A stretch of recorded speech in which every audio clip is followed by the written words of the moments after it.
Ya son 43.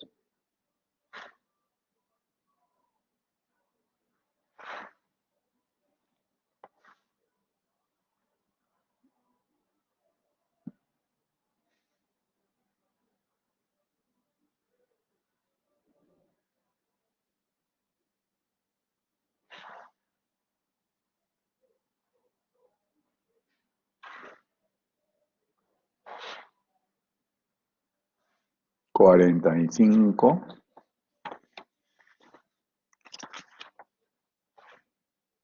50%.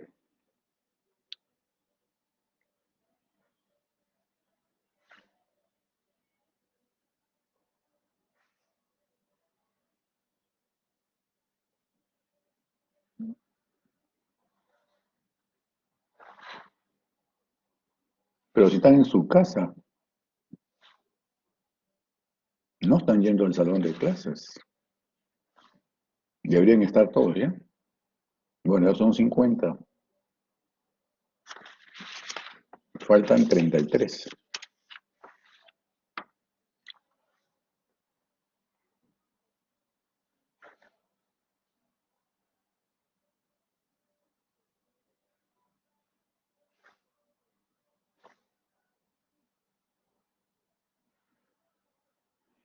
Bueno, chicos, voy a comenzar a pasar lista.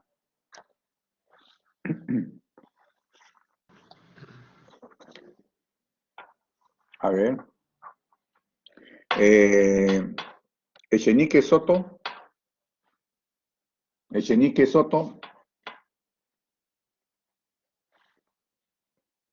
Mateus Cristel.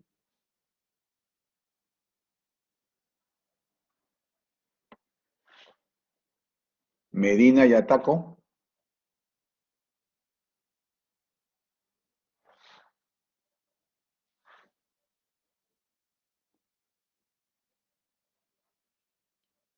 Mego Guillén.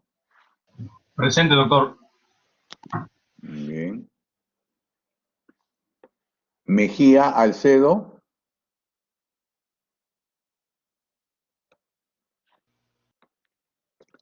Mejía Daisy.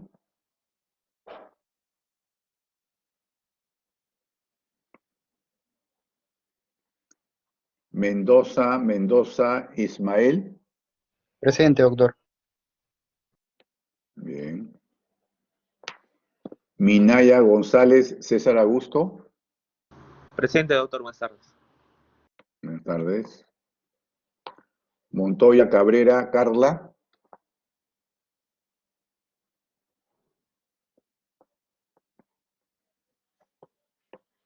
Mugarza Tamara Ángelo.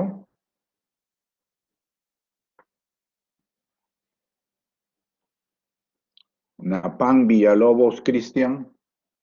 Buenas tardes, doctor. Presente. Buenas tardes. Norabuena Huerta Daniela.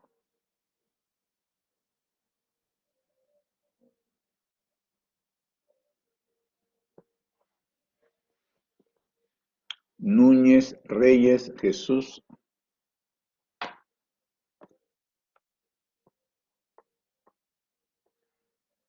Núñez Rodríguez Diego.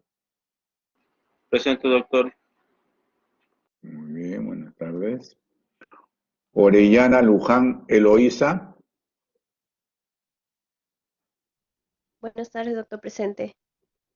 Muy bien, buenas tardes. Hostos Gómez Nicole. Doctor, disculpe, llamó a enhorabuena, pero contesté, al parecer no me escuchó y luego el sistema me votó. Ya, enhorabuena. Doctor, disculpe, Mateus también, sino que no le puedo escuchar, mi audio está fallando. Ya, Mateus, ¿dónde estás? Ya. Doctor, Ya, doctor, buenas tardes. sí. Mejía Buenas también, por tardes. favor. Mejía Mejía. también. Mesías. No, Ya. Mejía, doctor. Sí, Ah, Mejía Daisy. Ya, sí, doctor, correcto. gracias. Ya. Hostos Gómez. Presente, doctor. Buenas tardes. Buenas tardes.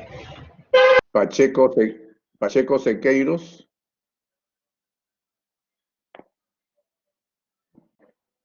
Paita Lolo.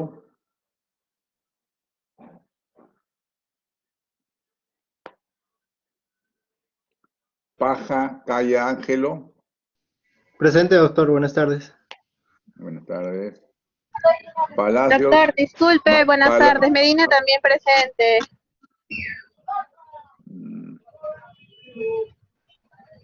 Doctor, Medina, ¿no? disculpe, ¿me escucha? Medina también Ya, te presente. estoy Lo que pasa es que tengo mal de conexión ahorita. Gracias. Ya, Medina y Ataco, ¿no? Ya, Sí, sí, doctor. ya.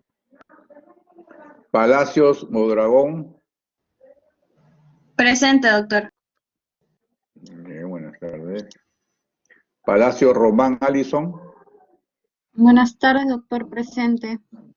Buenas tardes. Palomino Maita Ximena. Buenas tardes, doctor, presente. Buenas tardes. Paredes Luciano Luigi. Buenas tardes, doctor. Presente. Buenas tardes. Pascual Salcedo Edwin. Buenas tardes, doctor. Presente. Buenas tardes. Pedreros Busto Sofía. Buenas tardes, doctor. Presente. Buenas tardes. Peña Campana Ginette. Buenas tardes, doctor. Presente. Buenas tardes. Peña Tuyo Rocío. Buenas, doctor, presente. Buenas tardes. Peñalosa Basualdo Luis. Buenas tardes, doctor. Presente. Buenas tardes. Peralta de la Cruz Yasca. Buenas tardes, doctor, presente. Buenas tardes. Peralta Durán Diego. Sí, doctor. Presente. Buenas tardes. Buenas tardes. Pereira Sánchez Corín. Buenas tardes, doctor. Presente. Buenas tardes. Pérez Gómez Dante. Buenas tardes, doctor. Presente. Buenas tardes. Pérez González Alejandro. Doctor Hermes, presente. Pérez Yari Luis Fernando. Buenas tardes, doctor. Presente. Buenas tardes. Ponte Peña Jorge Augusto.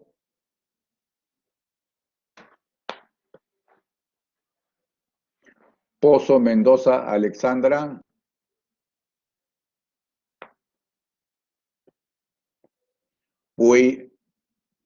Pueyes Saldaña Nadia. Buenas tardes, doctor. Presente. Pozo está presente, Alexandra. Pozo Mendoza. Pozo Mendoza Alexandra. Ya, oye, ¿por qué no respondiste? Está Ya, escrito, estás doctor. con. Ya. Ramírez Pinto, Carla Fernanda. Buenas tardes, doctor. Presente. Buenas tardes. Rebolledo Carranza Karsten. Buenas tardes, doctor. Presente. Buenas tardes. Rivera Antonio Fiorella. Buenas tardes, doctor. Presente. Buenas tardes. Robles Collantes Claudia. Buenas tardes, doctor. Presente. Buenas tardes. Rodríguez Aguilar Cintia.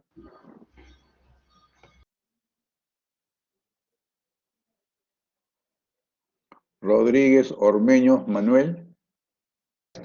Buenas tardes, doctor. Presente. Bien. Rodríguez Zamora Armando.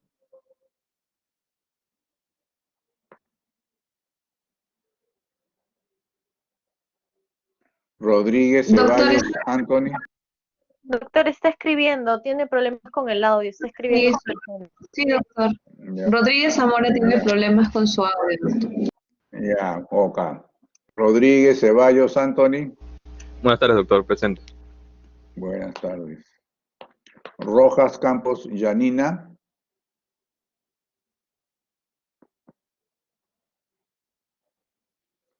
Rojas Coca Álvaro. Buenas tardes, doctor. Presente. Buenas tardes. Rojas Samamé Gabriela. Buenas tardes, doctor. Presente. Buenas tardes. Romero Quispe Abigalí. Está escribiendo en el chat, doctor. Está presente. Ya. Romero Sánchez Pablo. Buenas tardes, doctor. Presente. Buenas tardes. Saavedra Ruiz Juan Fernando.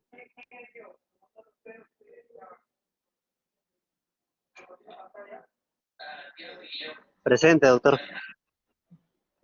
Muy bien. Salas Varías Anthony. Presente, doctor. Buenas tardes. Buenas tardes. Salcedo Hoyo Cristian. Presente, doctor. Buenas tardes. Buenas tardes. Sanabria Segovia Hans. Presente, doctor. Muy bien. Sánchez Belouca Patrick. Presente, doctor. Buenas tardes. No, buenas tardes. Sánchez Ignacio Gerardo. Buenas tardes, doctor. Presente. Buenas tardes. Santisteban Pacheco Johan.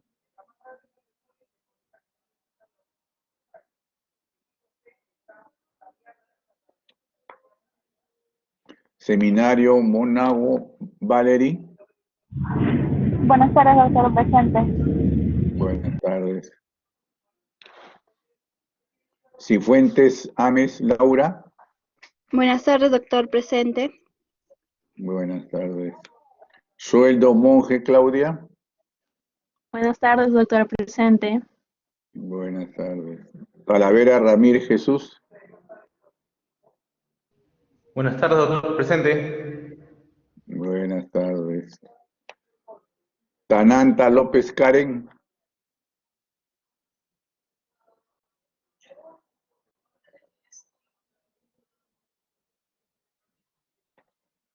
Tapahuasco del Castillo Marla.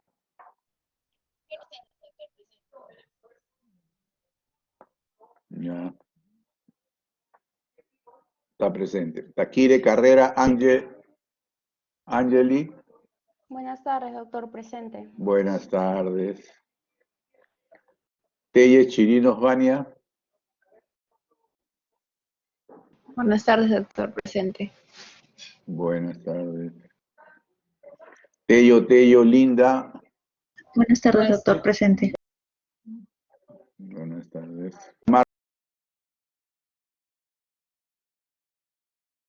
Conexión. Doctor, buenas tardes.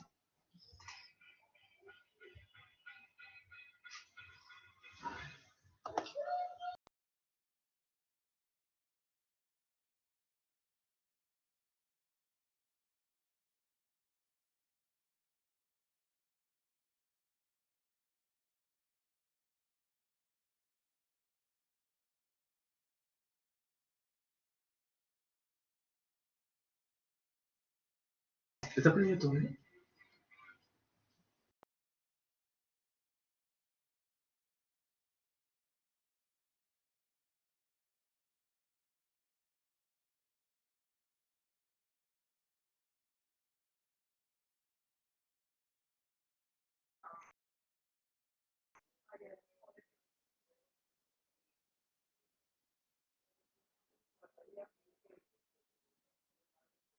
Doctor, soy Vilches, buenas tardes. Mi conexión se había fallado un momento. Ya, Vilches, ya. Correcto. Ok. El resto al final, por favor, que se presente. Doctor, Muy buenas bien, tardes. chicos. Yo soy el Chenique. Ya, muy Tengo tarde. problemas con mi conexión. Ya, ¿cómo te apellidas? ¿Cómo te apellidas? ¿Echenique? ¿Cómo te apellidas? Echenique, doctor. Si no, sí, Echenique. Ya, Yo estoy al inicio. No quise Ya, interrumpirle. Echenique Soto. Echenique Soto, Ujú. correcto. Ya, perfecto. Ya, está. Doctor yo estoy Pacheco al- también, por favor. Ya, Pacheco, tranquilo. Espérense. Uno por uno. Pacheco Sequeiros, ya. Pilar. Ok. Sí, Y al doctor. siguiente, ya, ¿quién más? Montoya Cabrera, doctor. Montoya Cabrera, ya, momentito, tranquilos. Montoya Cabrera Giovanna, ya. ¿Quién es el siguiente? Doctor, ¿Quién más? Rojas Campos, doctor. ¿Cómo? Rojas Campos. Nombre. ¿Rojas? Rojas Campos, por favor. Rojas Campos, sí. Un momentito. Rojas Campos. Yanena. Sí, doctor. Muchas gracias. Ya. Sí. Ya. Muy Gracias. bien, ya. Doctor, buenas tardes. Talanta López. Sí. ¿Cómo te apellidas? Talanta López, está escrito en el chat, doctor. Sí, está escrito, un momentito. Ya lo apunté a ver. Ah, no, Tananta López, ya correcto. Ya, ¿quién más? Doctor, Yarasca Corrales. ¿Cómo? Con Y, Yarasca Corrales, no me ha llamado. Ah, sí te llamé. Yarasca Corrales, Enrique Paul.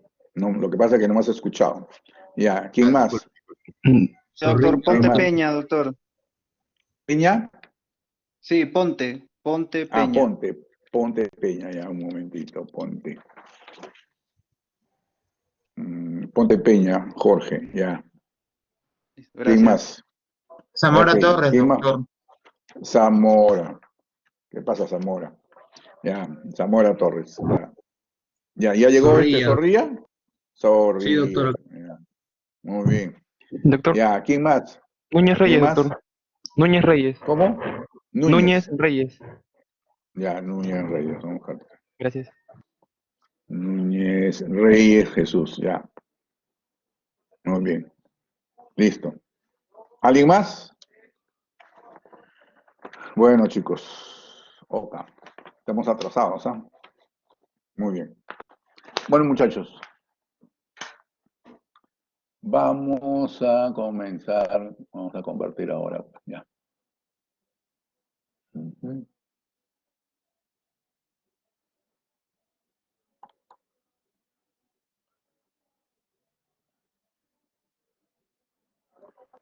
Bueno, chicos.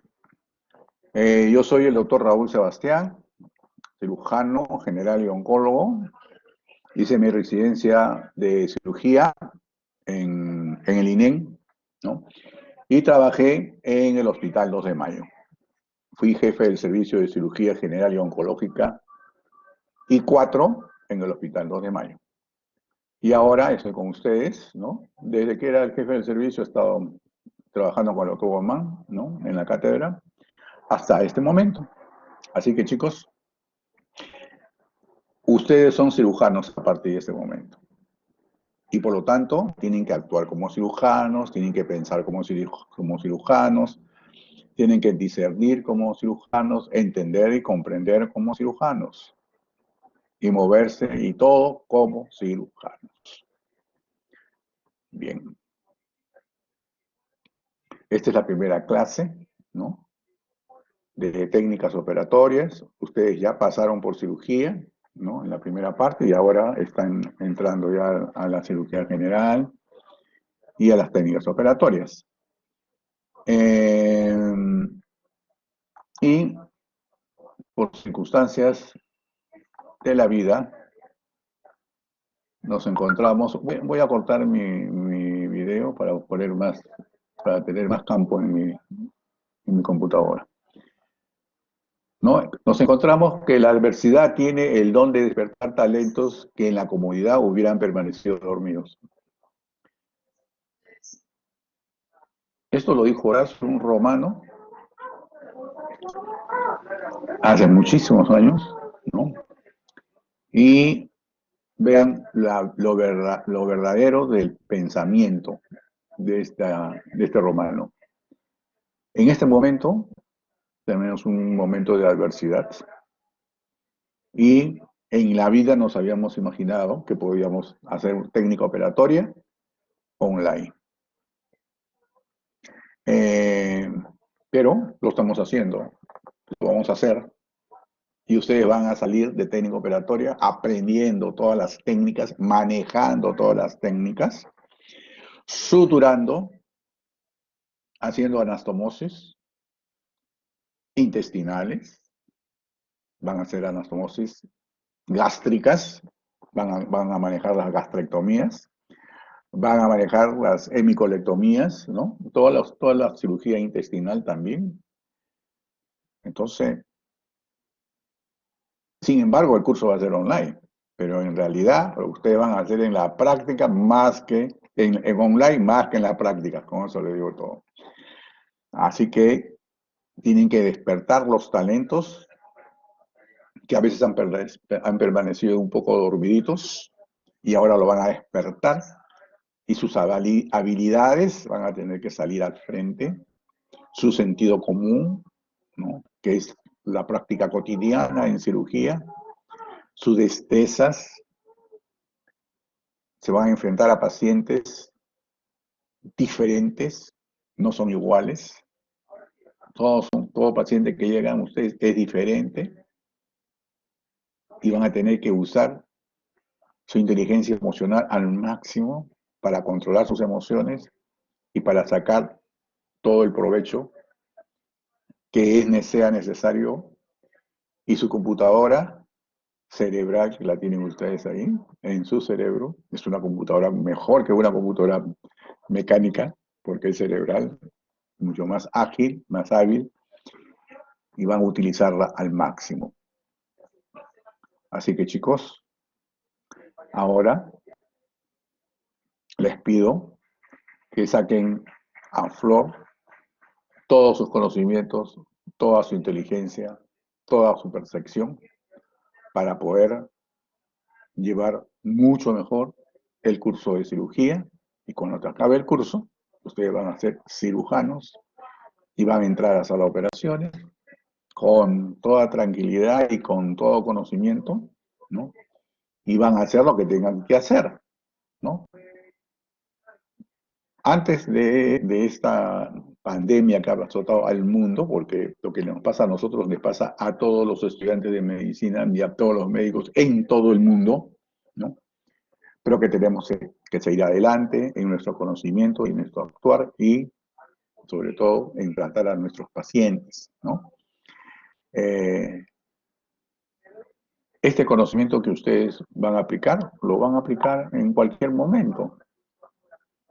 Dentro de poco van a ser internos y cuando lleguen al internado, todos los conocimientos que han aplicado ahora sin haber visto ni un paciente, en teoría.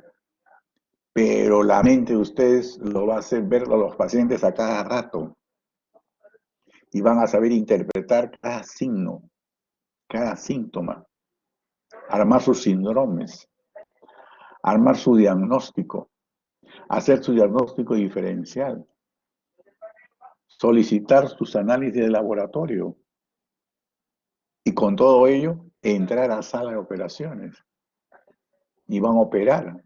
De memoria se van a saber las cirugías, de memoria, ¿no? Y lo van a hacer muy bien.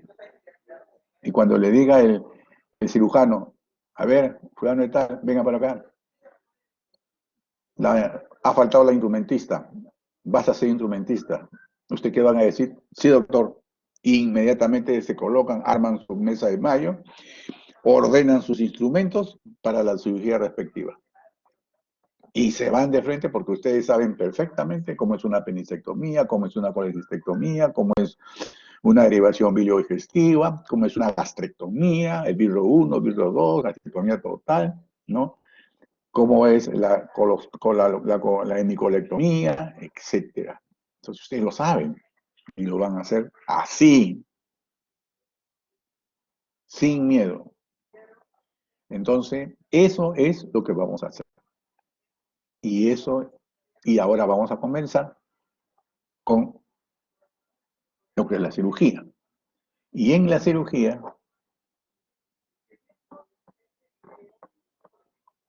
el tiempo nos va a ganar, así que yo voy a tener que avanzar un poquito más. Yo quería que ustedes participen más, pero estamos luchando contra el tiempo. Así que me van a disculpar, pero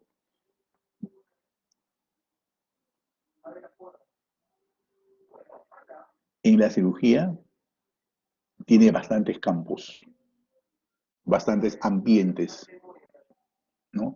Cuando llega un paciente, ¿a dónde va? Cuando llega un paciente al hospital y tiene que ir a cirugía, ¿a dónde se dirige? A ver, ¿quién me dice voluntariamente? Rapidito. ¿A dónde va? Vamos, chicos, respondan. ¿Al quirófano, doctor? Quirófano. Sí. ¿Y dónde está el cirujano? ¿En qué sitio? Rápido. ¿En el quirófano? Quirófano. ¿En el quirófano? O sea que el paciente va de frente al quirófano. No, cuando el paciente va por primera vez al hospital, ¿a dónde va? ¿Emergencias? Emergencia. A emergencia, uno. Y el otro paciente que no es y el otro paciente que no es emergencia, al consultorio externo. Consultorio Entonces usted. ya. Muy bien. Entonces, en cirugía existe el consultorio externo, ¿no? Cuando recién llega, va al consultorio externo o va a la emergencia. Llega al consultorio externo e inmediatamente el paciente es visto por el cirujano le evalúa, le da su diagnóstico y le da su receta preoperatoria. ¿Ya?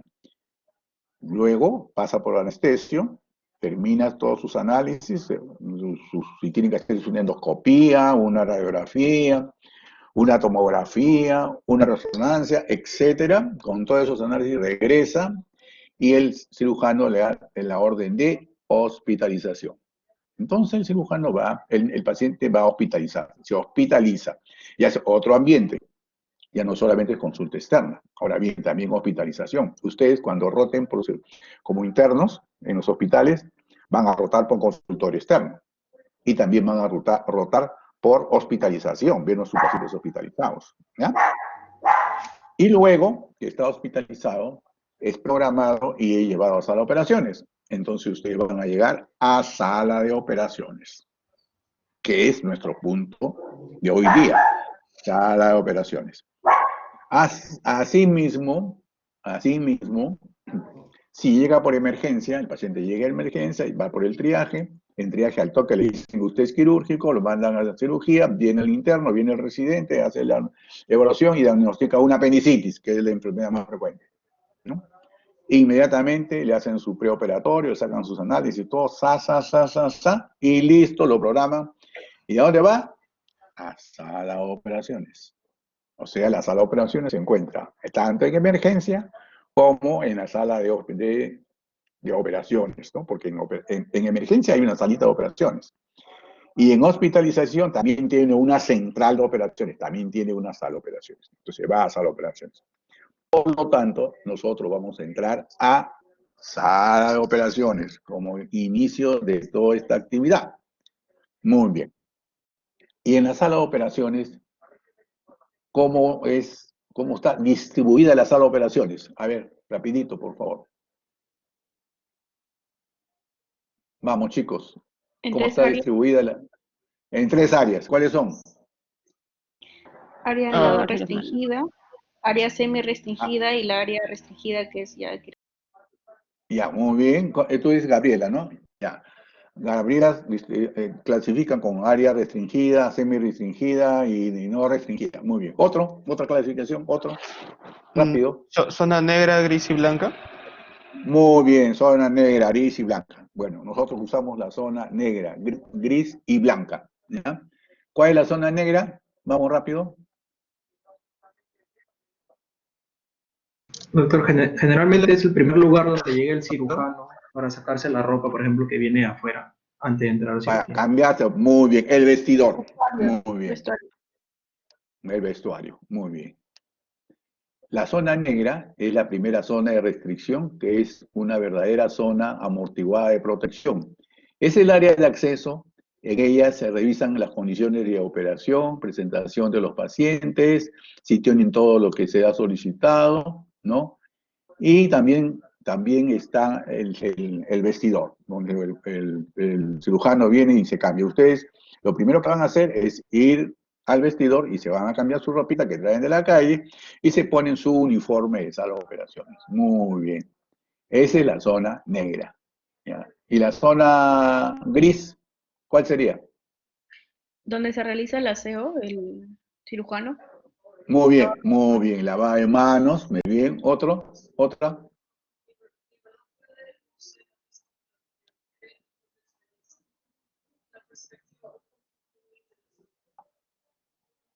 La sala de recuperaciones. ¿La cuál? La sala de recuperaciones. la sala de recuperación, la sala donde se encuentran los materiales para ser llevados a la zona blanca, la zona donde se encuentra el equipo de rayos X, ¿no? La zona donde están los equipos quirúrgicos que van a ser llevados a la zona blanca, y la farmacia, los medicamentos, la sonda, todo de ahí, todo eso está, la zona de esterilización, todo eso está en la zona gris, ¿no? Y entonces, como ven ahora en su pantalla, ¿no?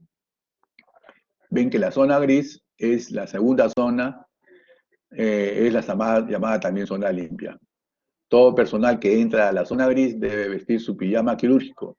La cabeza se cubre con un gorro de tela y oculta todo el cabello para impedir la caída de los cabellos.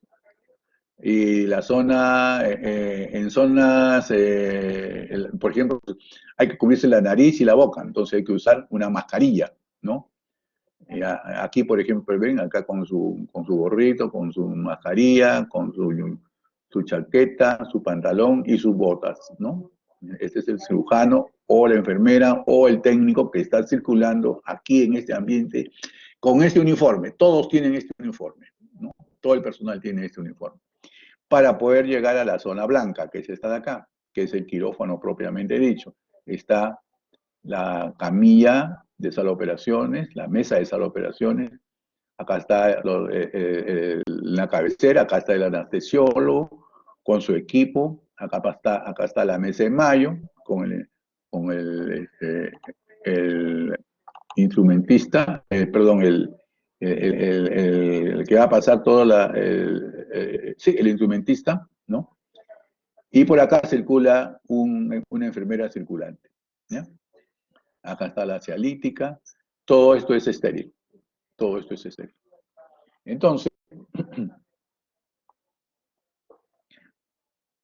aquí también está, en la zona gris, está la sala de recuperación. El paciente sale de sala de operaciones y pasa a la sala de recuperación, ¿ya? En la zona gris. Muy bien. Ahora, con estos conceptos, tenemos que saber ahora qué cosa es la asepsia, la antisepsia y la esterilización, ¿ya? A ver, ¿qué es la asepsia? Voluntarios.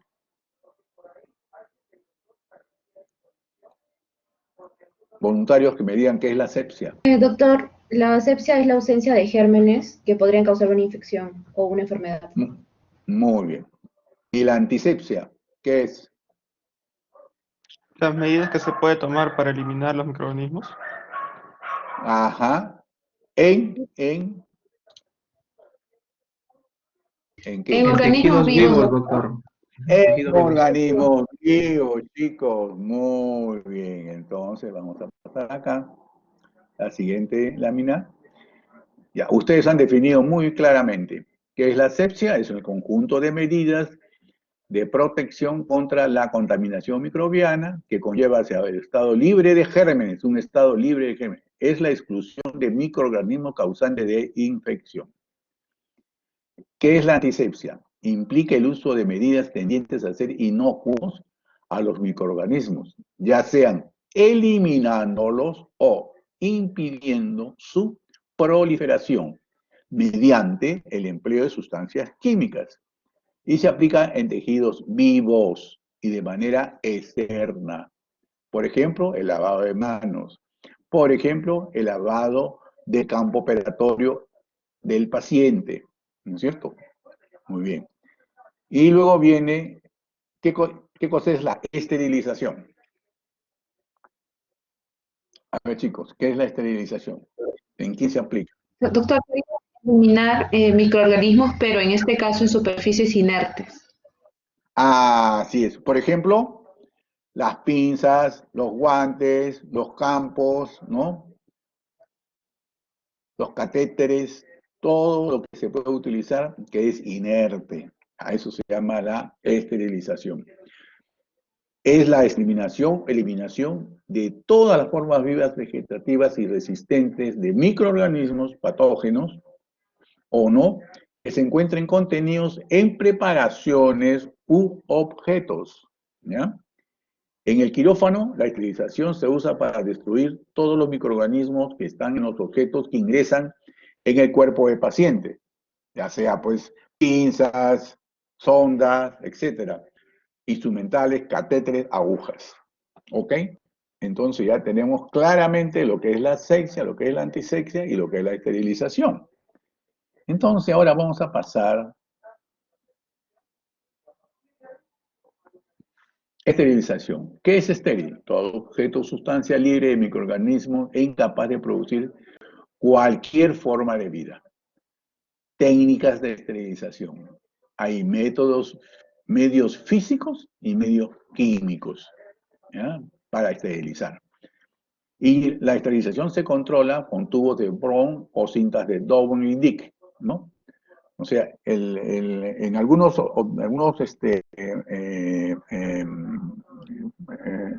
equipos, por ejemplo, se le coloca un tubito en la cual tiene un color azulito, eso quiere decir que está esterilizado. O en los campos quirúrgicos, en los guantes, etcétera, también se le coloca un papelito de color azulito, ¿no? Pero si el papelito tiene de color negrito, digo rojo, entonces eso está rojo, ¿qué pasa? Entonces ya llama la atención, ¿no? En algunos casos, en otros casos nos fiamos totalmente del control de esterilización que han hecho las enfermeras que están entregándonos todos los instrumentos esterilizados. ¿De acuerdo? Muy bien, pero es importante que conozcan también que existen alguna forma de controlar si un instrumento está esterilizado, sí o no. Luego pasamos ahora a los métodos de esterilización, ¿ya? Que pueden ser físicos o pueden ser químicos.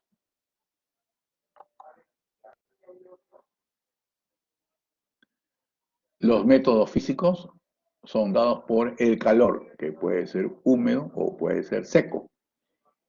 Y el calor húmedo se obtiene por vapor a presión atmosférica o vapor a baja presión, el autoclave. Y el seco, inflamado, incinerado y aire caliente. Entonces, ahora vamos a pasar a los métodos químicos. Los químicos pueden ser a gas o agentes orgánicos o inorgánicos. Y el gas puede ser el óxido de etileno y el formaldehído, ¿no? Y los agentes orgánicos e inorgánicos que vamos a pasar después. Muy bien. Entonces, la esterilización puede ser por ebullición, ¿no?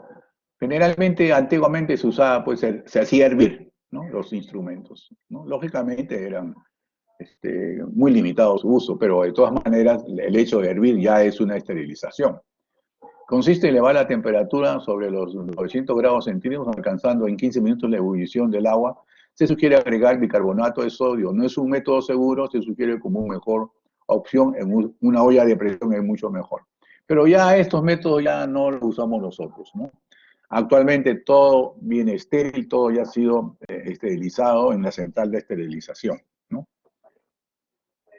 Y ya nosotros, los cirujanos, no lo vemos, lo ven los anestesiólogos, lo ven las instrumentistas, las enfermeras instrumentistas que se encargan de la esterilización. Pero es importante que ustedes conozcan, y el que quiere ver más, vaya al centro de esterilización y ahí se va a dar cuenta cómo es el asunto. El autoclave. El autoclave es un instrumento habitual en los laboratorios de cultivo in vitro. En esencia, un autoclave es un recipiente en el que se consigue exponer el material a esterilizar a temperaturas superiores a la ebullición del agua, gracias a aumentar la presión, ¿no? El proceso de esterilización suele efectuarse con calor húmedo, que es el medio más confiable y conocido para la destrucción de todas las formas de la vida microbiana. Entonces, eso es el autoclave. El autoclave a vapor y autoclave a eléctrico o generador propio, ¿no? Este equipo a vapor utiliza el vapor generado por una caldera independiente. Todas sus funciones han de lograrse a través de controles manuales. Y el autoclave eléctrico se les nombra autoclave eléctrico o de generación propia porque ellos mismos generan el vapor para su funcionamiento. Ellos tienen incorporar una válvula múltiple con la que se logra la secuencia ordenada de en las diferentes condiciones. Muy bien, como le digo, estos aparatitos los van a encontrar ustedes en la central de esterilización. El vapor saturado tiene algunas características las cuales se convierten en ventajas. Estas son: hay un calentamiento y penetración rápida de los textiles o telas, o sea, para las telas, ¿no?, de frente. La destrucción de las esporas bacterianas más resistentes en un breve intervalo de exposición, en un breve tiempo. No deja residuo tóxico en los materiales después del proceso de esterilización. Es el agente esterilizador más económico.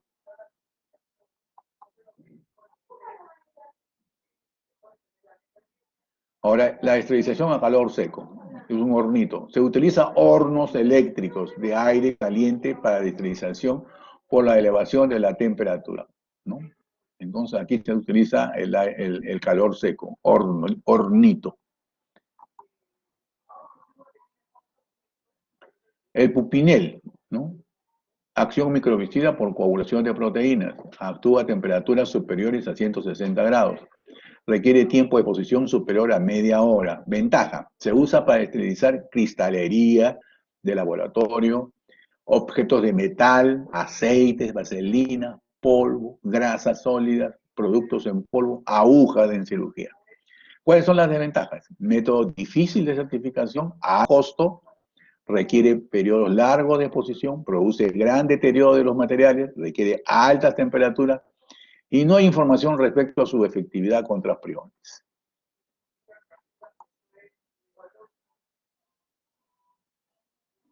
Ahora viene también la esterilización por radiaciones. Puede haber radiaciones infrarrojas, ultravioletas y ionizantes, ¿ya? En las infrarrojas, los microorganismos mueren por oxidación. Como resultado del calor generado, se utiliza a 190 grados de 10 a 30 minutos para esterilizar grandes cantidades de jeringas, ¿no?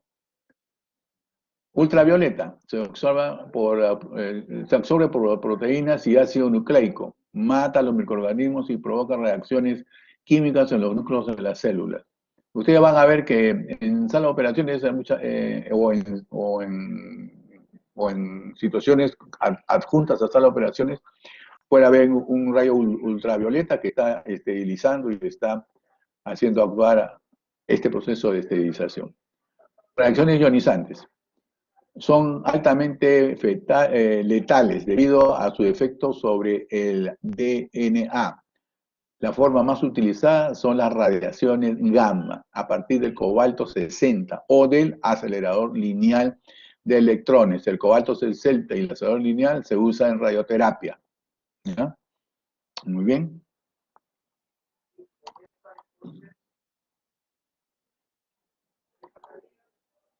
¿Cuáles son los medios químicos? ¿No? Los medios químicos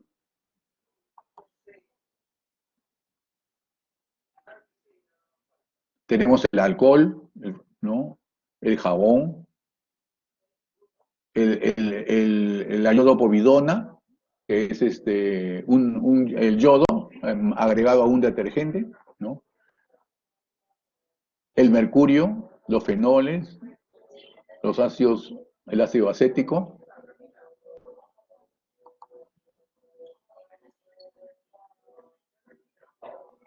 agentes oxidantes como el peróxido de hidrógeno del 3%, actúa a liberar el oxígeno molecular, antiséptico tópico. Y el jabón, el jaboncito es un elemento pues que nosotros usamos a cada rato, ¿no?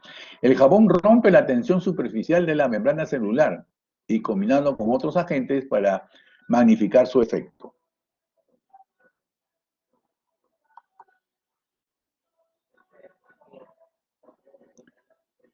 Y ahora viene la esterilización por gases, ¿no? El óxido de etileno, que varía desde ollas de operaciones grandes hasta cámaras automáticas. Este óxido de etileno viene en unas ampollitas que ustedes la rompen dentro de un espacio que ha sido acondicionado y ahí pueden meter diferentes instrumentos, por ejemplo, endoscopios, ¿no? Entonces, y rompen el óxido de etileno y con eso se esteriliza un tiempo determinado. Actúa alquilando el grupo sulfídrico, amino, carboxilo e hidroxilo de la molécula proteica. Se utiliza para esterilizar aparatos endoscópicos, sondas, catéteres, tejidos, ampolletas, sondas de polietileno, laringoscopios, bolsas para depósitos, sondas de aspiración, marcapasos y equipos de circulación extracorpórea. Fíjense todo lo que se usa por estos gases. Muy bien. Ahora pasamos a la parte que más le interesa a ustedes. Un momentito que se está viendo una variación aquí en mi equipo.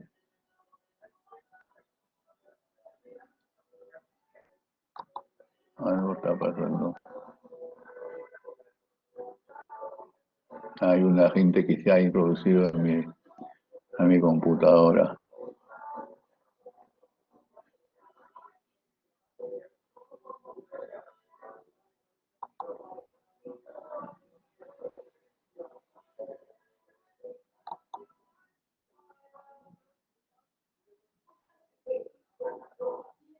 Un momentito que algo está pasando en mi equipo.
Bueno, chicos, hubo un bloqueo, pero ya se restauró.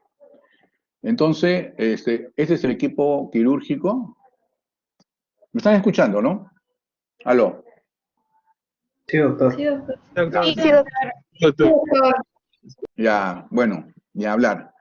Este es el equipo quirúrgico, ya ustedes lo conocen, ¿no? La chaqueta, el pantalón, el gorro, la mascarilla y las botas, ya, ni hablar. Pasamos al lavado de manos.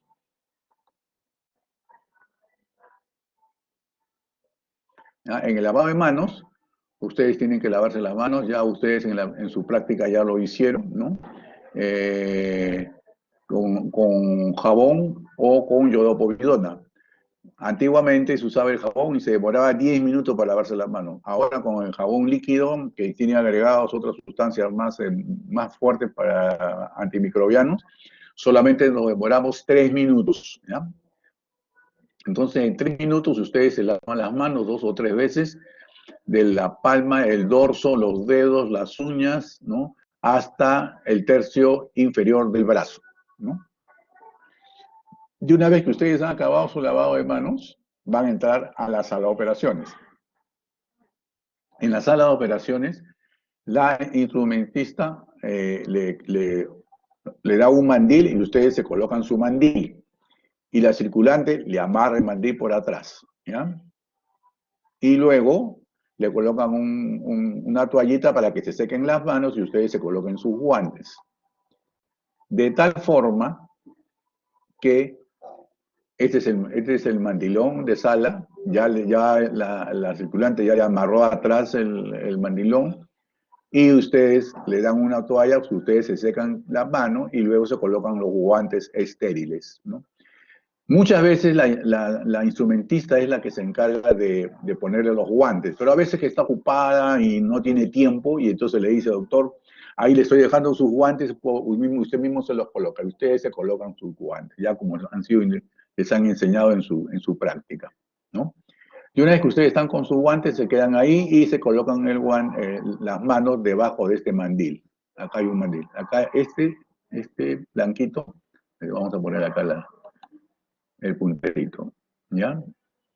Debajo de esto, ahí colocan su mano. Y ahí esperan a que lo llamen o lo inviten a entrar al campo operatorio, a ser miembro del equipo. Muchas veces falta el instrumentista y le dicen a ustedes, doctores, por favor, entren, ya siendo estudiantes, ¿ah?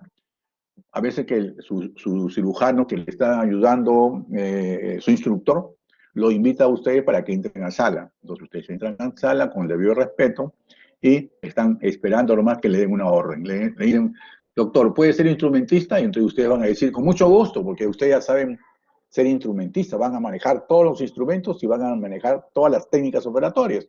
Entonces ustedes al toque entran y comienzan a ser instrumentistas. Y muchas veces le dicen, falta un ayudante, doctor, ven, entre. Entonces entran ustedes al equipo y le dicen, separe usted acá, le dan un separador, jale usted, tracciona acá y tú traccionas. Y ustedes entran, ya están operando ya. Y se sienten felices porque son miembros del equipo, ¿no?, operatorio de cirujanos. Ahora, esta es la antisepsia que han hecho ustedes, el lavado de manos y todo lo demás. Y en sala de operaciones, dentro de sala de operaciones, ¿no?, también hay que hacer antisepsia del paciente, ¿no? Entonces se lava la zona operatoria. Como ustedes ven acá, le pasaron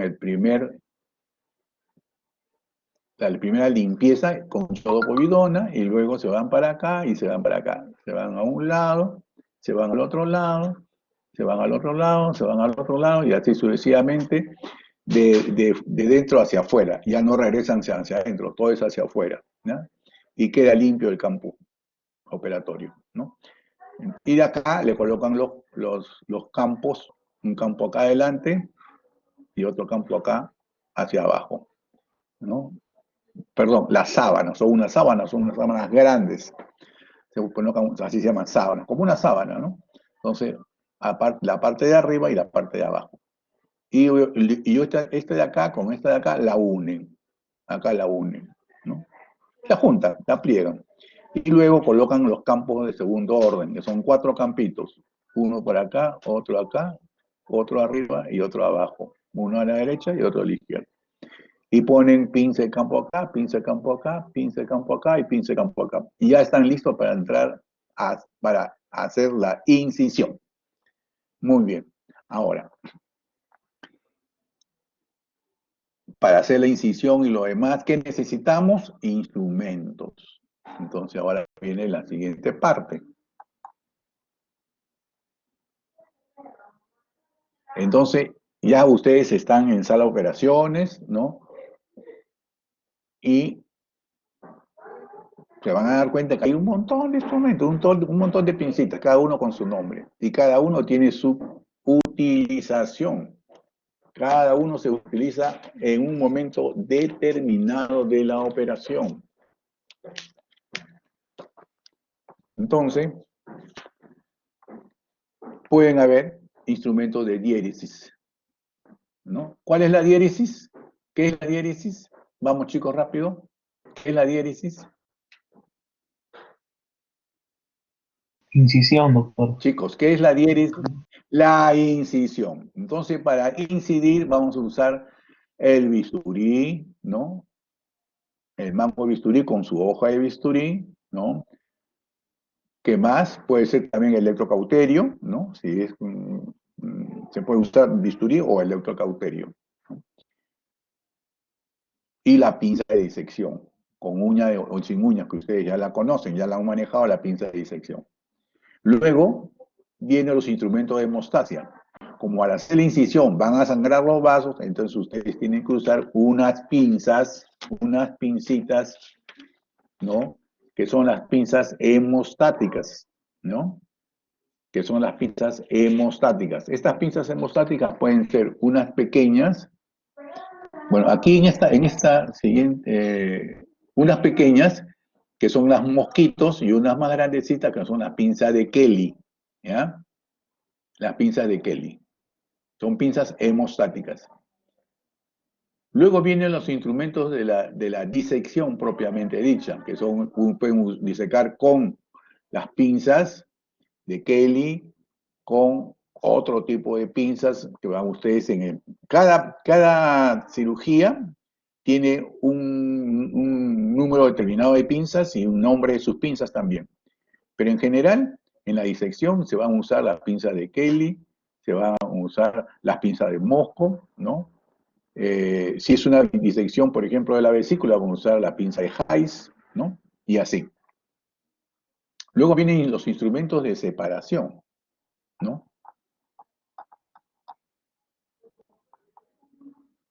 Los instrumentos de separación son los famosos separadores, ¿no? Ustedes tienen sus separadores de Fabergé, ¿no? De Farabee. Ustedes conocen por los separadores de Farabee, eso se usa, y hay una serie de separadores que se van a utilizar, el de Diver, por ejemplo, los separadores maleables, que se van a utilizar en las diferentes cirugías de acuerdo al tipo de cirugía que ustedes tienen que hacer. Después van a ver las pinzas de prensión, ¿no? Las pinzas de prensión, por ejemplo, acá hay una pinza de prensión. Esta es la pinza de Hayes, que es la pinza de separación para la vesícula. Esta es la pinza de Duval, que es una pinza de prensión, ¿no? Después, esta pinza con una forma circular es la famosa pinza de Fester. Y luego hay otra pinza que se llama la pinza de Bacon, que es una finita, acá sus bordes son finitos. Después tienen, por ejemplo, la pinza de Alice, ¿no? La pinza de Alice. Muy bien.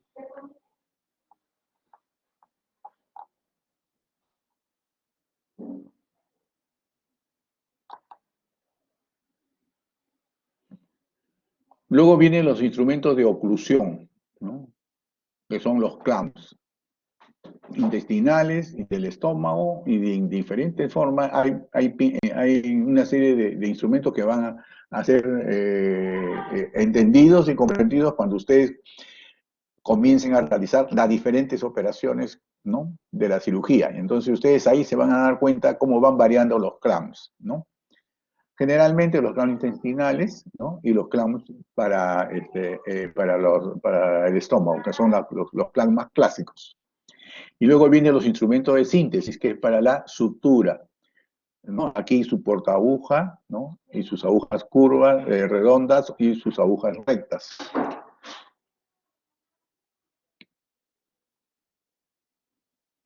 Entonces, vamos a pasar a otro punto.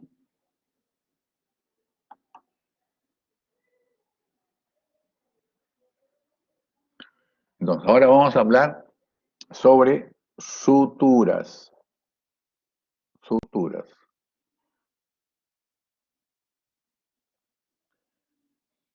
¿Qué es una sutura? Es cualquier tipo de material usado para aproximar tejidos y mantenerlos firmes en la posición hasta que cicatricen. El acto de suturar está orientado a vencer las tensiones o fuerzas que tienden a separar los bordes de la herida y a evitar el movimiento de deslizamiento entre ellos. Esta sutura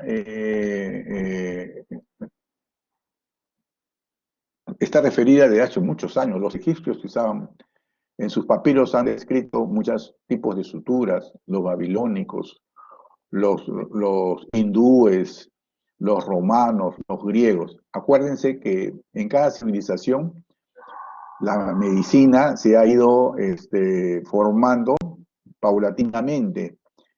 Por ejemplo, los hindúes no tenían nada que hacer con los egipcios, ni con los babilónicos, ni con los griegos, ni con los romanos, ¿no? Sin embargo, ellos iban, todas estas culturas, inclusive las culturas incaicas también, ¿no? Las preincaicas, ¿no? Tenían su forma de dar solución a las heridas que se producían sus integrantes, ¿no? Entonces, muchas veces los suturaban con pegamentos o los suturaban con hilos hechos de tiras de cuero, de animales, de vísceras, etcétera, ¿no? Entonces, y cada cultura ha tenido su propia forma de hacer sus suturas y su propia forma de tratar las heridas que eran causadas generalmente en la guerra, pues, ¿no? Muy bien.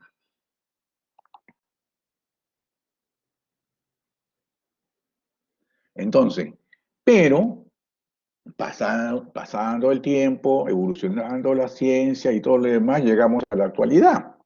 Y en la actualidad, nosotros usamos una serie de formas para hacer las suturas. Entonces, y entonces vienen estas características. ¿Cuáles son las características de una sutura ideal para nosotros ahora? No el pasado, sino ahora. Un adecuado para todos los propósitos, compuestas de material que puedan utilizarse en cualquier procedimiento quirúrgico.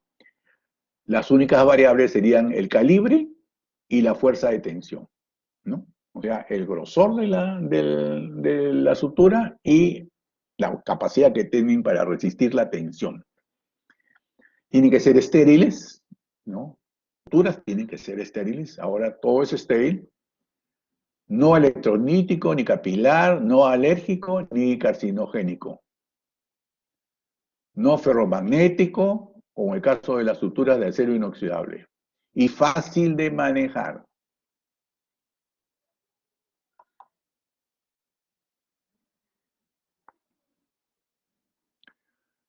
Mínima reacción tisular y sin propensión al crecimiento bacteriano. O sea que una sutura no tiene que alterar en nada el funcionamiento del tejido. No debe irritarlo, ni tensarlo, ni nada por el estilo, ¿no? Ni nada que también pueda favorecer a un crecimiento bacteriano. Debe ser capaz de resistir cuando se anuda, sin deshilacharse o acortarse, o cortarse también, ¿no? O sea, debe ser una sutura fuerte, ¿no? Pero que tampoco dañe a la piel o al órgano que está suturando, ni deshilacharse, ni cortarse de repente por sí sola. Debe ser resistente al encogimiento de los tejidos. Los tejidos se encogen, entonces tiene que ser resistente, porque si no, se rompe. No me sirve esa sutura. Deben ser absorbibles con mínima reacción tisular después de cumplir su propósito, ¿no? Y costo bajo. Y cuando no son absorbibles, se las corta en un tiempo determinado, 6-7 días, para que no produzcan daño, ¿no? Porque si una sutura no absorbible se le deja mucho tiempo, entonces va a producir daño, ¿no? Vean todas las características que tiene que tener una sutura. Ahora, ¿cómo se clasifican las suturas? Se llaman, o los hilos, ¿no? Hilos de sutura, ¿cómo se clasifican? Según su origen. Pueden ser de origen natural, por ejemplo, de origen animal, de origen vegetal y de origen minerano. Son orígenes naturales. ¿Cuáles son los orígenes animales? El catgut, la seda, el crin de Florencia. ¿Cuáles son de origen vegetal? El lino y el algodón. Estos son de origen vegetal. ¿Y cuáles son los de origen mineral? El acero y la plata.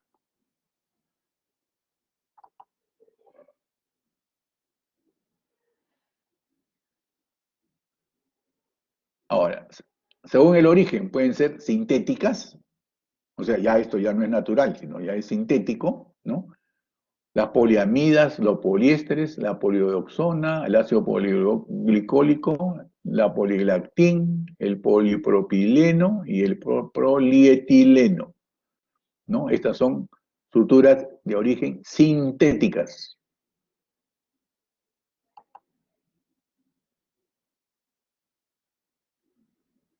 Ahora, según la permanencia en el tejido, como le decía, pueden ser reabsorbibles o no reabsorbibles, ¿no?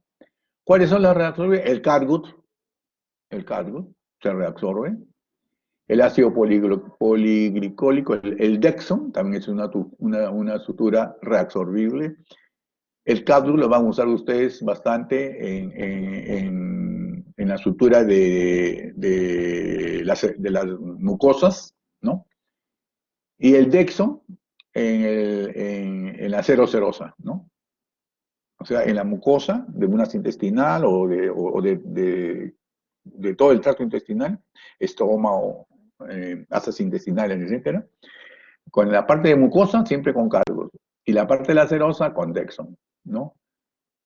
También puede ser el poliglactín, que es el famoso Vicril, y la polidoxona. Son reabsorbibles.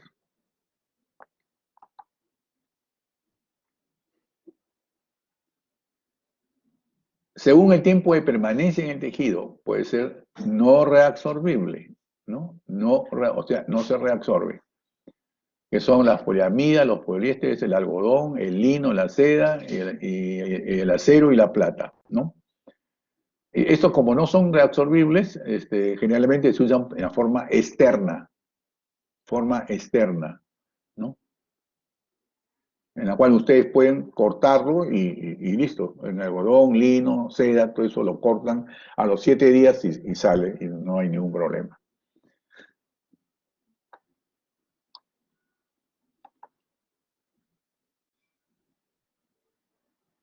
Ahora, de las suturas reabsorbibles que hemos mencionado, hay una en especial, ¿no?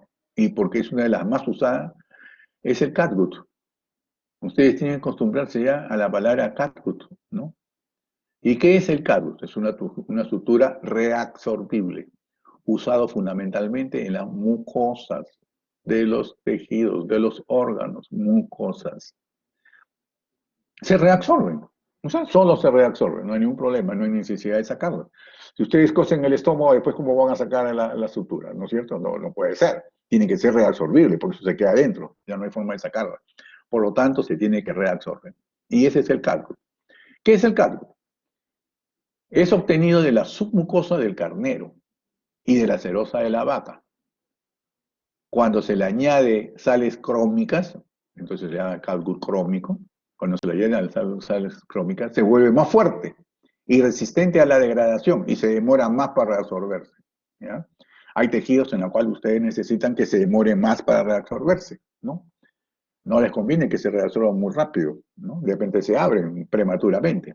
Mejor que se demoren. Y para eso, al catgut le agregan las sales crómicas, por eso que se llama catgut simple y catgut crómico. Su uso ha disminuido debido a la poca fuerza tensil, poca estabilidad en vivo del nudo y una reacción tisular alta. El catgut es digerido por proteólisis. Nosotros seguimos usando el catgut de una forma normal.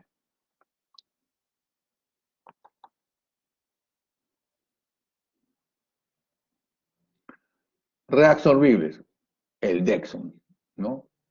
El ácido poliglicólico, ¿no? Ya es un material sintético.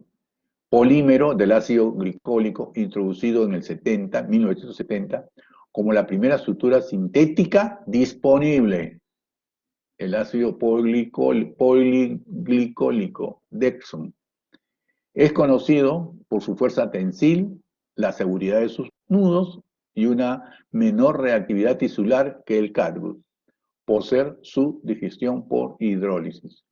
El ácido poliglicólico en la forma de monofilamento es rígido y difícil de manipular, a diferencia del catgut, que es fácil de manipular y es suavecito.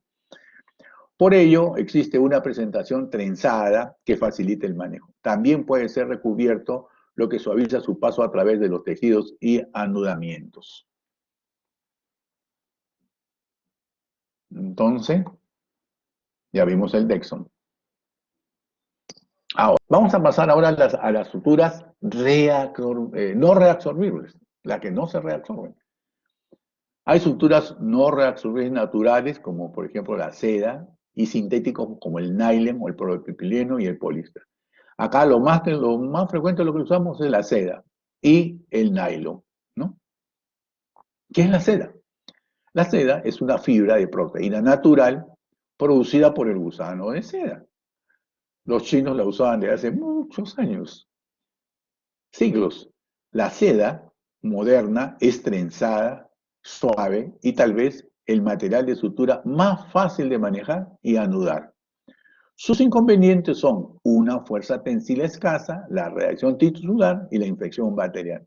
El problema es cuando uno usa seda, esta reacción tisular y la infección bacteriana es lo que nos tiene que estar alertas para sacarla lo más pronto posible. ¿Y cuánto es lo más pronto posible? El tiempo que dure la cicatrización. ¿Y cuánto dura una cicatrización? De 6, 7, 8 días. ¿Ya?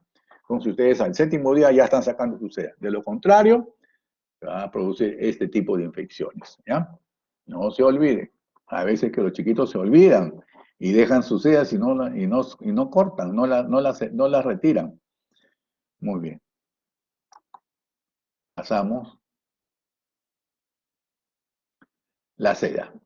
¿En qué se usa la seda? En la piel, en las anastomosis vasculares, en las arteriotomías, en las ligaduras, en el cerebro, en oftalmología y en el aparato digestivo, ¿no? La seda.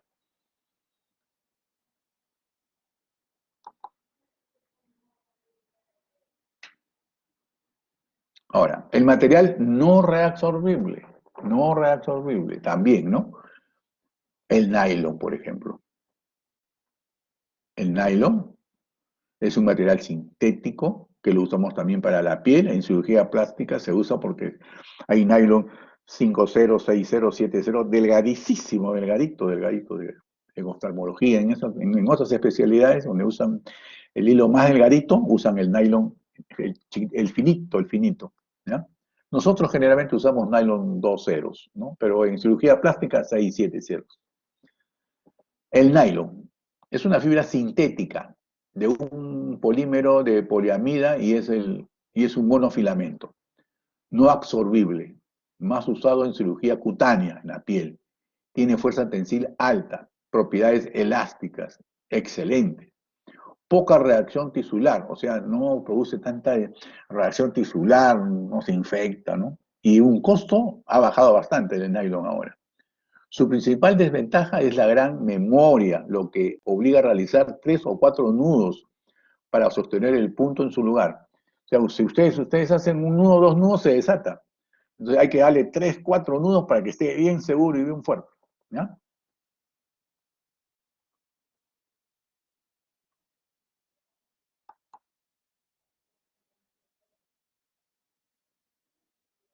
Se utiliza para la piel superficial, para la poneurosis, para la sujeción de la pared abdominal, ligamento capsular, sutura tendinosa, ¿no?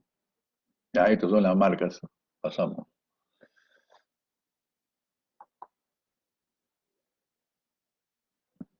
El lino también es no absorbible, formada por las fibras pericíclicas del tallo del lino. No posee un diámetro homogéneo en toda su longitud, pero es de elevada resistencia, sobre todo cuando está humedecido.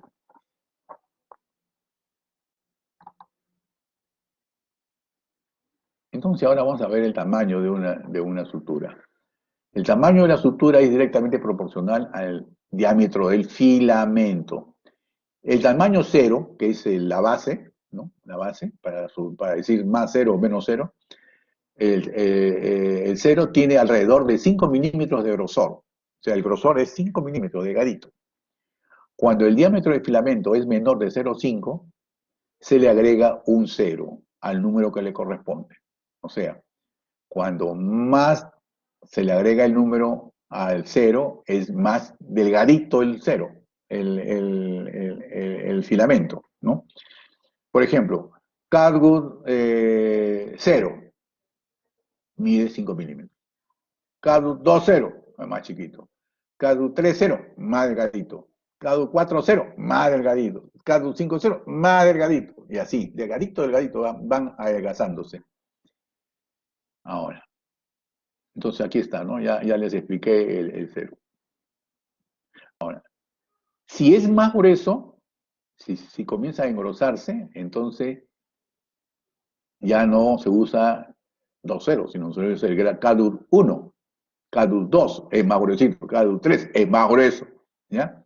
Es más grueso. Conforme aumenta el grosor del 0, se transforma en 1, más grueso. En 2, más grueso. En 3. Conforme disminuye el grosor del 0, se transforma en 2 ceros, 3 ceros, 4 ceros, disminuyendo el grosor. ¿De acuerdo? Listo. Muy bien, chicos. Entonces, ahora vamos a pasar a el equipo quirúrgico. El equipo quirúrgico está formado por un cirujano principal, un ayudante, un segundo ayudante, ¿no? Un instrumentista, ¿no? Que es los que conforman el equipo. ¿Cuáles son las obligaciones del cirujano? Entonces, el cirujano es el responsable de la operación. Entonces, ya nos hemos pasado de los hilos, ahora vienen los cirujanos, a la operación en sí, ¿no? No quiero ser tan rápido en pasarme porque no lo quiero desorientar. Entonces, ahora, por favor, se olvidan de los hilos, de las pinzas, y entran a la cirugía. Entran a la cirugía, ¿no? Al equipo quirúrgico. El equipo quirúrgico, como le decía, está formado principalmente por el cirujano. El cirujano tiene que estar capacitado, en primer lugar, para saber lo que va a hacer. ¿No? Segundo, para ver las consecuencias y las complicaciones que puede tener en el acto de operaciones de esa cirugía. Tercero, tiene que saber cómo solucionar los problemas que se puedan presentar, ¿no? De la cirugía que tiene que realizar, ¿no? Un momentito, un momentito, por favor, un momentito.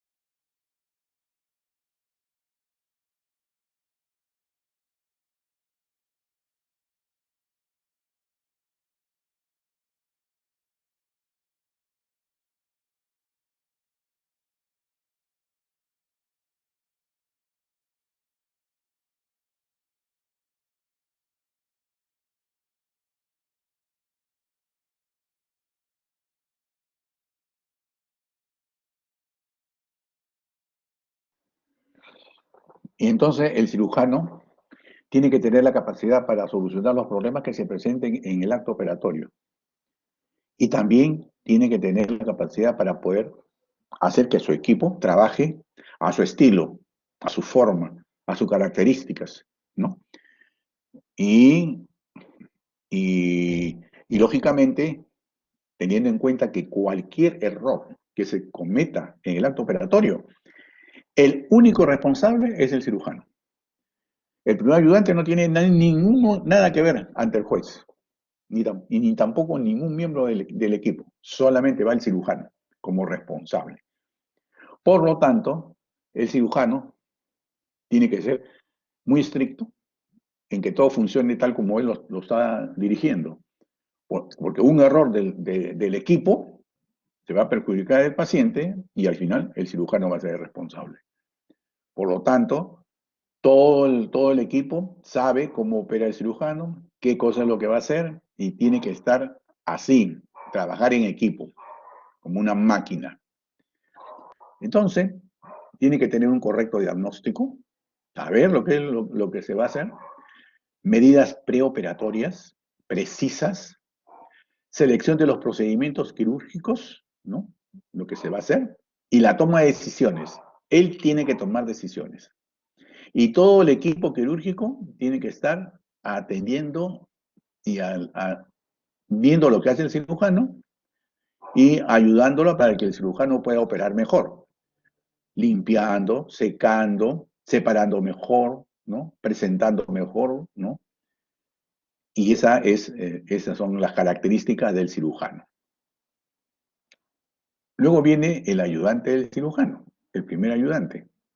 Este primer ayudante tiene que tener el mismo conocimiento del cirujano, porque si el cirujano, por X circunstancia, tiene que dejar la sala de operaciones, el primer ayudante continúa la operación. La operación no puede detenerse, continúa la operación. Y si el primer ayudante falla, tiene que entrar el segundo ayudante. Hasta el interno puede operar. En sala de operaciones, ¿cómo es el equipo? El primer cirujano es el cirujano principal. El segundo cirujano generalmente es el residente de tercer año, de cuarto año. El tercer ayudante es el residente de primer año, ¿no? Y el interno está ahí, también entra a ayudar, ¿no? Entonces, esa es la figura. Entonces, ¿qué hace el ayudante de cirujano? Mantiene visible la zona quirúrgica, limpia, seca, y ve que el cirujano pueda operar en la mejor forma. Control de hemorragia, suturar heridas, aplicación de apósitos, todo bajo la dirección del cirujano. ¿Ok? Luego viene el instrumentista. Generalmente el instrumentista es una enfermera, que es responsable de mantener la integridad, seguridad y eficacia del campo estéril durante el procedimiento. O sea, ella tiene que velar para que el campo esté estéril. Si hay sangrado, entonces ella tiene que ver, aplicar, darle gasas al cirujano, apósitos al cirujano o a los ayudantes, brindar las pinzas hemostáticas, etc. Manejar los instrumentos y suministros para el cirujano. Esta es la responsabilidad del instrumentista. Y el anestesiólogo es un médico que juega un papel muy importante en la operación. Es encargado de inducir la anestesia, mantener en niveles necesarios y tratar reacciones adversas de lo que pueda pasar al paciente. Puede producir una hemorragia, él tiene que ver que el paciente no se desequilibre, ¿no? Basar las transfusiones, si le sube la presión, ¿no? Bajar la presión, etcétera, ¿no? Entonces el cirujano tiene que estar alerta en todo. Vigilar funciones fisiológicas, mantenimiento del equilibrio hidroelectrolítico y reposición de sangre. Fundamental la tarea del cirujano, del anestesiólogo. Y a veces que el anestesiólogo se puede distraer un ratito, pero el cirujano o el ayudante, si ve que la sangre se oscurece o los latidos están disminuyendo, inmediatamente le pasa la voz al anestesiólogo. Y el anestesiólogo dice: oiga, doctor, que algo pasa acá, no hay buen sangrado, ¿no? O la sangre está un poco oscura, no sé qué pasa. Inmediatamente el anestesiólogo se da cuenta y procede a corregir estas deficiencias. Y el circulante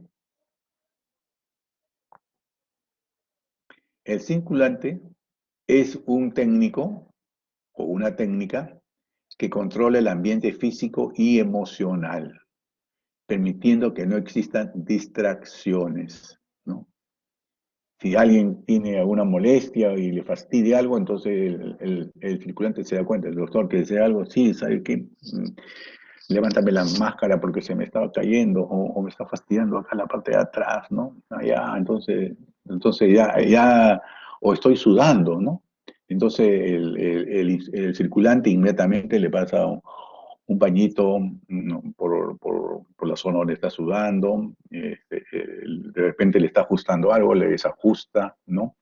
Está alerta, ¿no?, de que no haya ninguna distracción, ni que se vayan a entrar alguna persona extraña al campo quirúrgico y distrae la cirugía, sea quien sea. Entonces, nadie puede entrar.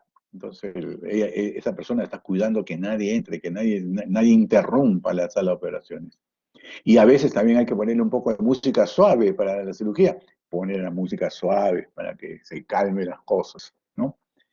Se cae algún instrumento, lo recoge. Falta una pinza, trae la pinza. Faltó otra pinza que no estaba programada, trae una pinza que no estaba programada. Faltó un hilo, faltó una sutura, etc. En todo eso está el circulante, ¿no? Y el circulante también es el que va a chequear que las piezas operatorias estén etiquetadas todo y mandarlas a patología, ¿no? Entonces todo eso hace el circulante. O sea, es un equipo completo. ¿Ok? Bien. Entonces, ahora viene una parte muy importante, muy, muy, muy importante.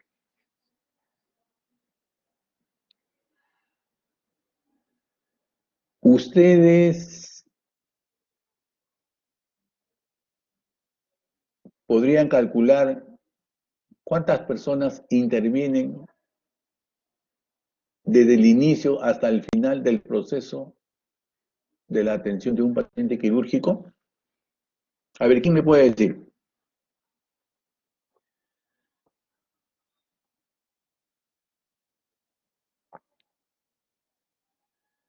Chicos, ¿cuántas personas intervienen en el proceso de intervenir un paciente quirúrgico, desde que entra al hospital hasta que sale de alta? Vamos, chicos, vamos. Un promedio de 10. De 10. Ya, otro.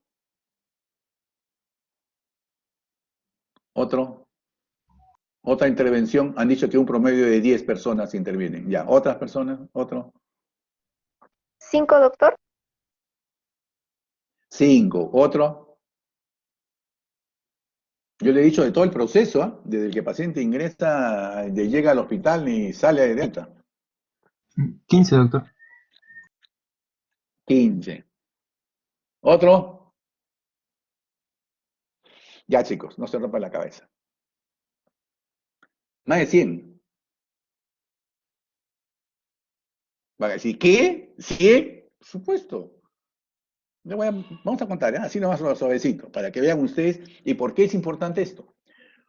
Porque de todo un sistema van a depender las complicaciones que pueda tener un paciente quirúrgico. Por ejemplo, cuando el paciente llega, ¿a dónde va? Primero va a admisión. En admisión.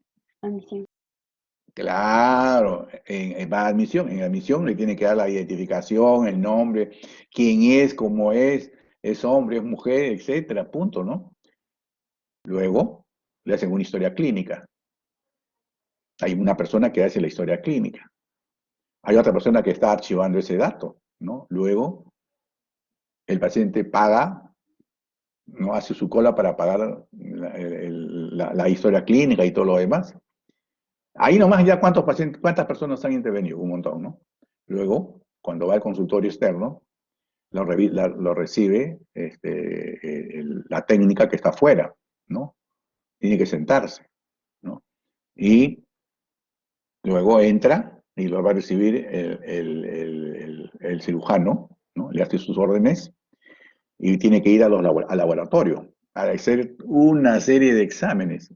¿Cuántos elementos entraron en hacer los exámenes, en procesar los exámenes y entregar al paciente el resultado de los exámenes? Un montón de gente, ¿no? Aparte que tiene que hacer la cola para pagar y todo lo demás. Luego va a hacer las consultas, las interconsultas. Tiene que ir a endoscopía, ¿no? A ver al centro endoscópico, ahí por ahí pasan un montón de gente, ¿no? Para que lo atiendan, le hacen la endoscopía, el resultado, ¿no? Y viene con su resultado. Y así como va a endoscopía, también puede ir ¿a dónde? Al laboratorio, ¿no? Va a rayos X, va a la tomografía, va a la gammagrafía, ¿no? Va a la resonancia, etcétera. Y ahí nomás, ¿cuántos pacientes, cuántas personas han intervenido? Un montón.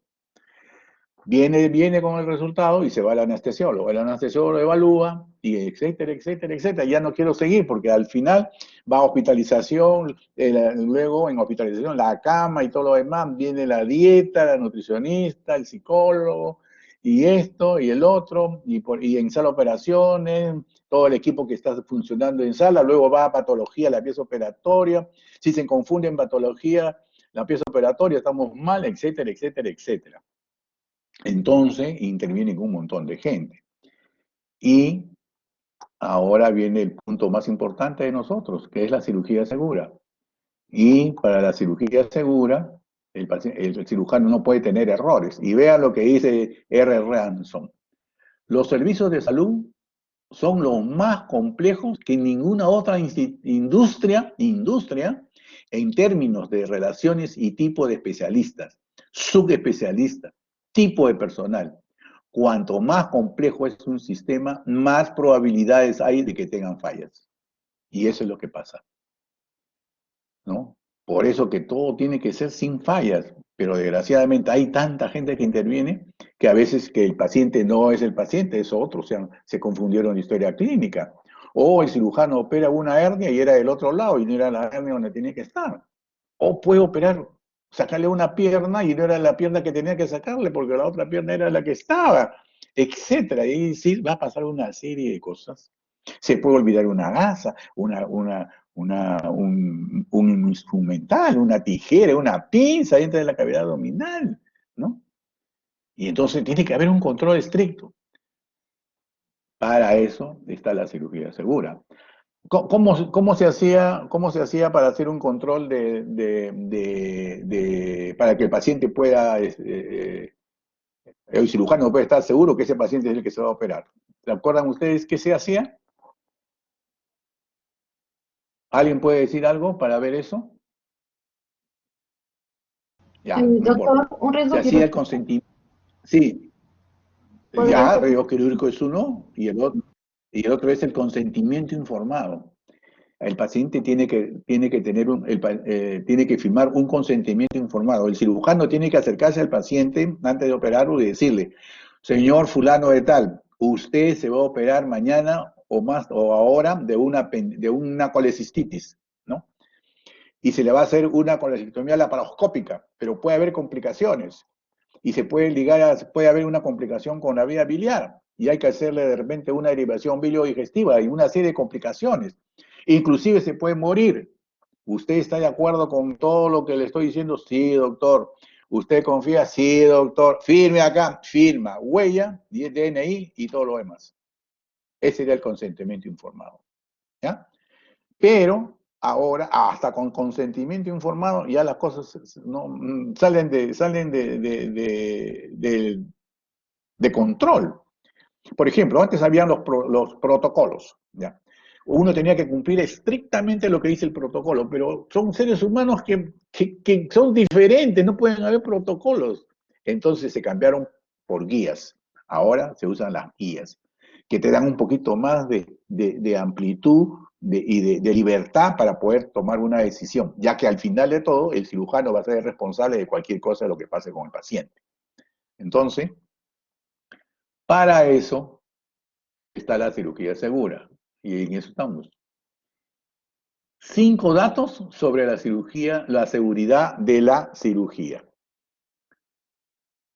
hasta un 25% de los pacientes quirúrgicos hospitalizados sufren complicaciones postoperatorias. Imagínense, 25%. La tasa bruta de mortalidad registrada tras la cirugía mayor es del 0 al 5%. Mortalidad. Ojo, mortalidad. En los países industrializados, casi la mitad de los eventos adversos en pacientes hospitalizados están en relación con la atención quirúrgica. Quirúrgica. ¿Se dan cuenta? Los eventos adversos en pacientes hospitalizados están relacionados con la atención quirúrgica. Ustedes como cirujanos vayan viendo. El daño ocasionado por la cirugía se considera evitable al menos en la mitad de los casos. Imagínense. La mitad de los casos podrían haberse evitado. Los principios reconocidos de seguridad de la cirugía se aplican de forma irregular, incluso en los entornos más avanzados. O sea, en el Johns Hopkins y en todas partes, que son entornos más avanzados, se aplican en forma irregular. Imagínense, si eso sucede en el Johns Hopkins, ¿qué pasará pues en el 2 de mayo, en el María Auxiliadora, etcétera, en el Rebagliati, en el Almenara? ¿Se dan cuenta? Qué importante es este punto. Seguimos. Enfoque sistémico para mejorar la seguridad de la cirugía. No existe un remedio único para mejorar la seguridad de la cirugía. Para lograr este objetivo es necesario emprender de forma fiable una serie de medidas imprescindibles en la atención sanitaria, no solo por parte del cirujano, sino de toda una serie de profesionales que trabajen en equipo dentro de un sistema de salud que los respalde para beneficio del paciente. ¿Ah? ¿Se dan cuenta? No es tan sencilla la cosa, no es en cuestión de saber operar un apéndice, una vesícula, que aquí, que allá, que manejo la sonda, que la sonda de Hayes, etcétera, que este hilo lo mejor. No, señores, alumnos. Hay que tener la responsabilidad del manejo de la cirugía.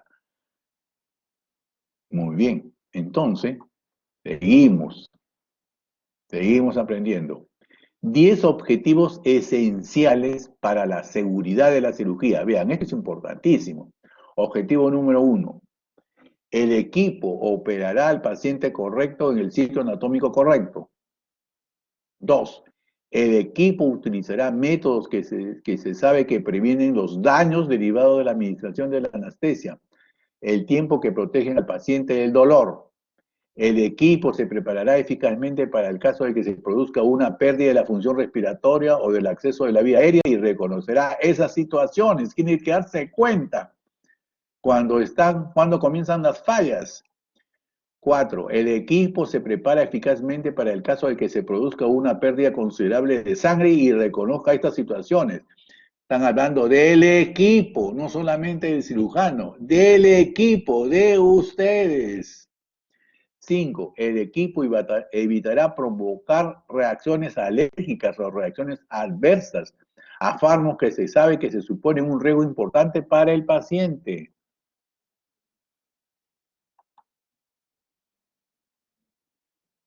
6. El equipo utilizará sistemáticamente métodos reconocidos para minimizar el riesgo de infección de la herida quirúrgica. O sea, hay que tener en cuenta que no se debe infectar la herida. 7. El equipo evitará dejar accidentalmente gasas o instrumentos en la herida quirúrgica, imagínense. El equipo guardará e identificará con precisión todas las muestras quirúrgicas. No pueden equivocarse. No pueden equivocarse, tienen que estar bien identificadas y bien lacradas y con nombre y de dónde sacó la muestra. 9. El equipo se comunicará eficazmente e intercambiará información sobre el paciente, fundamental para la operación que se desarrolle en forma segura.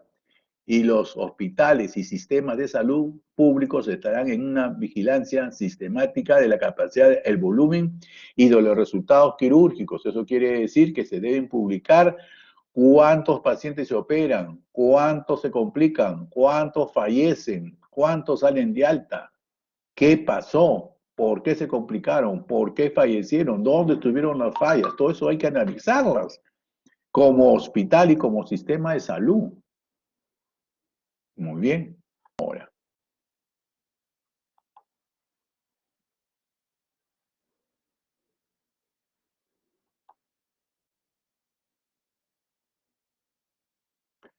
Lista de verificación de la seguridad de la cirugía según la Organización Mundial de la Salud.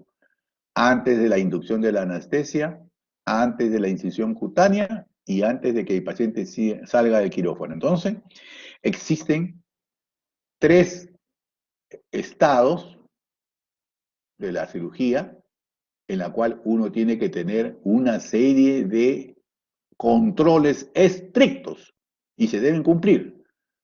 Antes de la inducción de la anestesia, antes de la incisión del cirujano, a veces el cirujano va a hacer incisión, y yo a veces que antes de incidir, agarro, aprieto con una pincita para ver si es que no le duele o no, o le duele.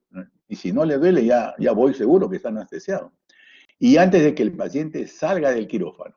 ¿Ya? Entonces, esto que está todo chiquito, vamos a hacerlo más grande acá. Antes de la inducción de la anestesia, en la entradita.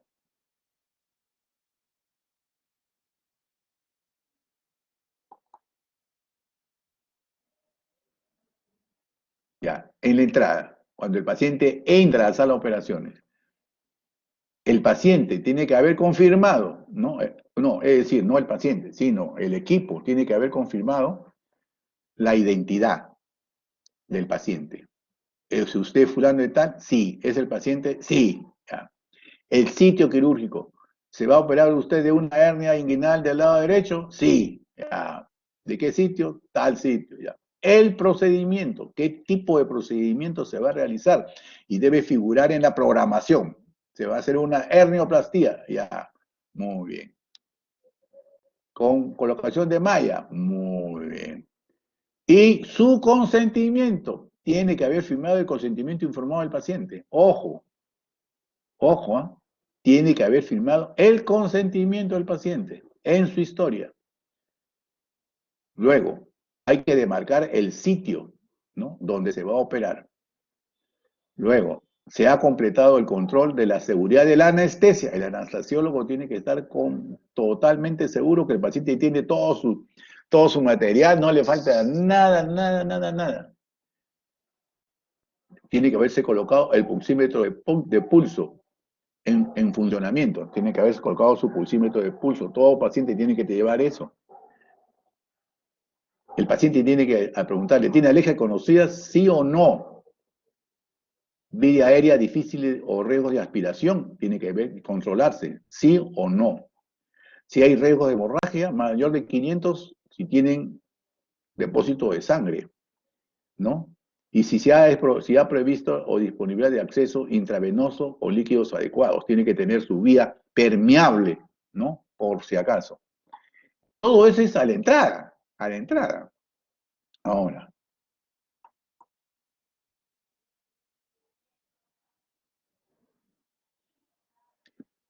En la pausa quirúrgica, antes de hacer la incisión. O sea, el paciente ya se entró, ya lo lavaron, ya está listo ya. Confirmar que todos los miembros del equipo se hayan presentado por su nombre y función. Primer cirujano, segundo cirujano, anestesista, enfermero, instrumentista, etc. Cirujano, anestesista, enfermero confirman verbalmente identidad del paciente, el sitio quirúrgico y el procedimiento. Todo el equipo tiene que estar en conocimiento total de qué es el paciente, de que se va a operar de tal cosa y en qué sitio se va a operar y cuál va a ser el procedimiento. Todos. Previsión de eventos críticos. El cirujano revisa los pasos críticos o imprevistos, la duración de la operación y la pérdida de sangre prevista. El equipo de anestesia revisa si el paciente presenta algún problema específico. El equipo de enfermeras revisa si ha confirmado la esterilidad con resultados de los indicadores, si existen dudas o problemas relacionados con el instrumental y los equipos. Y si se ha administrado profilaxias, antibioterapia antes de los 60 minutos, si procede o no procede. Y si se pueden visualizar las imágenes diagnósticas. Entonces hay que colocar, si es que procede o no procede, traer las imágenes. En el negatoscopio colocar todas las imágenes necesarias, si es necesario, si no, no. Todo eso tiene que estar chequeado. Y a eso no queda ahí. La cirugía comienza, se va operando y todo, y a la salida, el enfermero confirma verbalmente con el equipo, el nombre del procedimiento que se ha realizado, el recuento de los instrumentos, si están los instrumentos completos, si las gasas y agujas son correctas, ¿no? O sea, si están completos, para eso que el cirujano pregunta, ¿gasas completas? Sí. Ah, ya, entonces cierro. Listo. ¿Instrumentales completos? Sí, entonces cierro. Listo, ¿no? Si han etiquetado las muestras que figura el nombre del paciente, si se sacó el apéndice, si se sacaron ganglios, si se sacaron otros órganos, todo etiquetado y con el nombre del paciente. Y si hay problemas que resolver relacionados con el instrumental y los equipos, porque si falta un instrumento, si falta una gasa, inmediatamente hay que abrir y revisar todo otra vuelta. ¿Cuántas veces ha pasado eso? ¿No? El cirujano y el anestesista y el enfermero revisan los principales aspectos de la recuperación y el tratamiento del paciente. Después de esto, el paciente es llevado a recuperación. Muy bien. ¿Qué les pareció, muchachos? Son 10 para las 5, es la hora de terminar esta clase. Hemos terminado exactamente a la hora, porque después viene el anestesiólogo y dicen, ¿por qué, doctor, se demoró tanto en la clase? Tenía que usted haber terminado a 10 para las 5. Ya terminé a 10 para las 5, chicos. Así que espero que hayan comprendido la clase, está grabada, y por favor, el que llegó tarde se comunica con su delegado, con el delegado, para que el delegado me informe después los alumnos que llegaron tarde. Muchas gracias, chicos, y prepárense para su siguiente clase, que es más tardecito. ¿Alguna pregunta? ¿Algo? ¿Todo bien? Muy bien, ok. Estoy recibiendo el agradecimiento en el chat de todos ustedes. Muchas gracias por el agradecimiento. Y muchas gracias también por la atención. Ok. Hasta luego, chicos. Muy bien.